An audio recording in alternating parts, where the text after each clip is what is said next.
Hey yo tout le monde, c'est Storbold. Aujourd'hui on se retrouve pour une vidéo de saison, puisqu'on va tenter de refroidir correctement nos composants. Et quoi de mieux qu'un Noctua NH-U12S. Allez, c'est parti pour le test. Ce ventirad est une promesse de la part de Noctua de fournir une solution de refroidissement très performante, de qualité et pour un très petit volume. Alors comme d'habitude on fait un tour du packaging, on a le rappel de marron sur l'ensemble de la boîte. La face avant nous apporte des précisions sur les spécificités de ce ventirad, comme le fait par exemple que toutes les rames soient compatibles peu importe leur hauteur, une garantie de 6 ans, etc. À l'arrière, on a les spécifications du ventilateur NF-F12 qui est fourni avec ce radiateur dont les spécifications sont elles aussi données à l'arrière.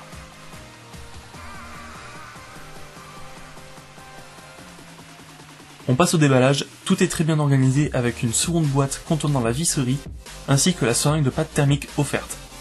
Et en dessous, on retrouve évidemment notre NH-U12S. On passe rapidement sur le contenu de la boîte pour la visserie qui contient contre toute attente la visserie, mais pas que puisqu'on y retrouvera un petit paquet de Chromax marron que je vous présenterai dans une prochaine vidéo, une pochette contenant la pâte thermique, les griffes pour ajouter un ventilateur, et un écusson Noctua à fixer sur le boîtier.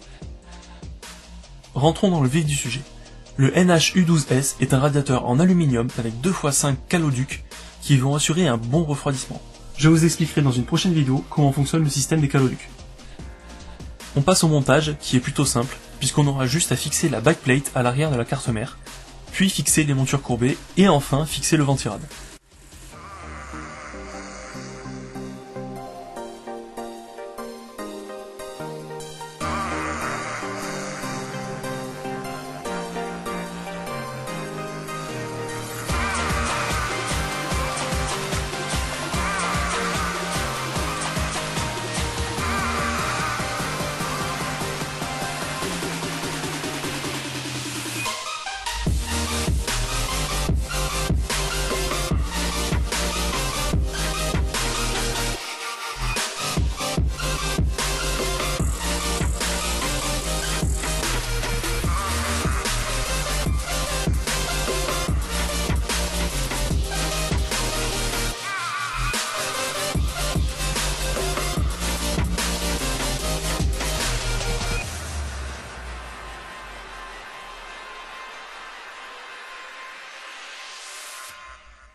Pour le test, j'ai effectué 4 relevés de température pour comparer avec mon ancien refroidissement qui est un Water Cooling AIO Silverstone Tundra TD03 Lite.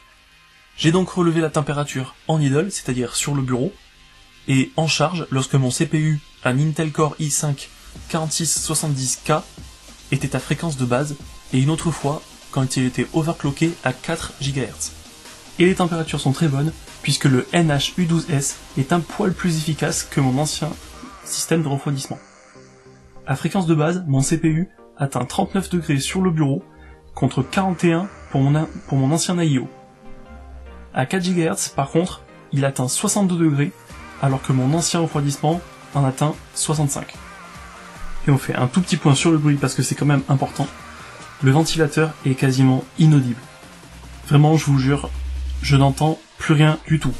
Donc pour finir, ce que je pourrais dire sur ce Noctua NH-U12S, c'est que pour une soixantaine d'euros, il n'a absolument pas à rougir face à des AIO qui sont dans les mêmes prix, et il est à peu près au même niveau que les autres gros ventirad qui sont toujours pareils dans les mêmes prix. Les températures sont excellentes, les nuisances sonores sont inexistantes. Pour cette raison, je lui décerne la médaille d'or qu'il mérite amplement, et en plus, j'en fais mon coup de cœur côté refroidissement. C'est vraiment un ventirad que je trouve assez fabuleux. Je les ai pas tous testés, mais pour l'instant, dans cette tranche de prix là, c'est celui que je préfère. Merci à tous d'avoir regardé cette vidéo, j'espère qu'elle vous aura plu. N'hésitez pas à la liker, à la partager, à la commenter, et surtout, n'oubliez pas de vous abonner. Sur ce, moi je vous dis à ciao tout le monde.